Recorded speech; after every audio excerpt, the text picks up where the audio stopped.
If you were a praying mantis, it would be socially acceptable to devour your mate. And if you're a honey badger, you have no regard for other animals. You don't care. If you're a panda with twins, it's normal to abandon one to take care of the other. But if humans do any of these things, we would call it wrong, unfair, or unjust. Yeah, why is that? Why do humans care so much about justice? Well, the Bible has a fascinating response to that question.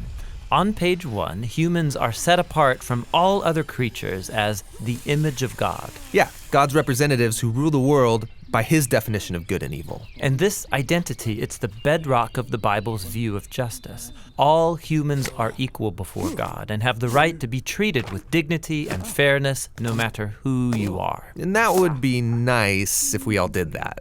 But we know how the world really works. And the Bible addresses that too. It shows how we are constantly redefining good and evil to our own advantage at the expense of others. Yeah, self-preservation. And the weaker someone is, the easier it is to take advantage of them. And so in the biblical story, we see this happening on a personal level, but also in families, and then in communities, and in whole civilizations that create injustice, especially towards the vulnerable. But the story doesn't end there. Out of this whole mess, God chose a man named Abraham to start a new kind of family. Specifically, Abraham was to teach his family to keep the way of the Lord by doing righteousness and justice. Yeah, doing righteousness, that's a Bible word I don't really use, but what comes to mind is being a good person. But what does that even mean, being good? The biblical Hebrew word for righteousness is tzedakah, and it's more specific. It's an ethical standard that refers to right relationships between people. It's about treating others as the image of God, With the God-given dignity they deserve. And this word justice, it's the Hebrew word mishpat. It can refer to retributive justice. Like if I steal something, I pay the consequences. Exactly. Yet most often in the Bible, mishpat refers to restorative justice. It means going a step further, actually seeking out vulnerable people who are being taken advantage of and helping them. Yeah, some people call this charity. But mishpat involves way more. It means taking steps to advocate for the vulnerable and changing social structures to prevent injustice. So justice and righteousness are about a radical, selfless way of life. Yeah, and you find this idea all over the Bible. Like here, in the book of Proverbs, what does it mean to bring about just righteousness? Open your mouth for those who can't speak for themselves. And what do these words mean for the prophets, like Jeremiah? Rescue the disadvantaged, and don't tolerate oppression or violence against the immigrant, the orphan, and the widow. And like here, look in the book of Psalms. The Lord God upholds justice for the oppressed, gives food to the hungry, and sets the prisoner free. But he thwarts the way of the wicked. Whoa, he thwarts the wicked? Yeah, in Hebrew, the word wicked is rasha. It means guilty or in the wrong.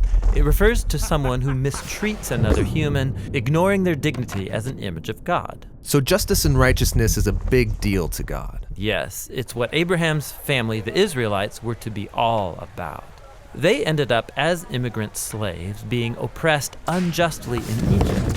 And so God confronted Egypt's evil, declaring them to be rasha, guilty of injustice. And so he rescued Israel.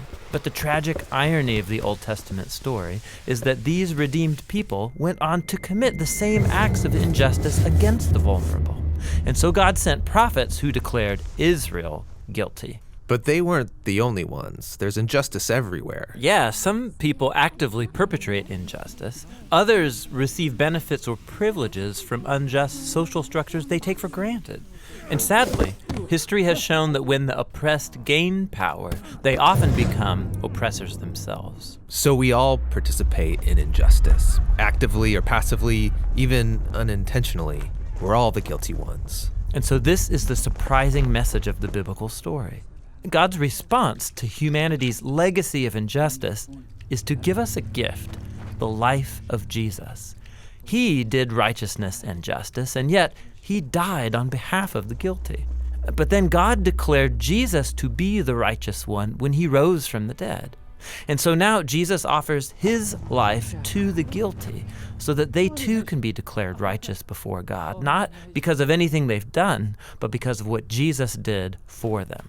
The earliest followers of Jesus experienced this righteousness from God, not just as a new status, but as a power that changed their lives and compelled them to act in surprising new ways. Yeah, if God declared someone righteous when they didn't deserve it, the only reasonable response is to go and seek righteousness and justice for others. This is a radical way of life, and it's not always convenient or easy. It's courageously making other people's problems my problems. This is what Jesus meant by loving your neighbor as yourself. It's about a lifetime commitment fueled by the words of the ancient prophet Micah. God has told you, humans, what is good, and what the Lord requires of you is to do justice, to love mercy, and to walk humbly with your God.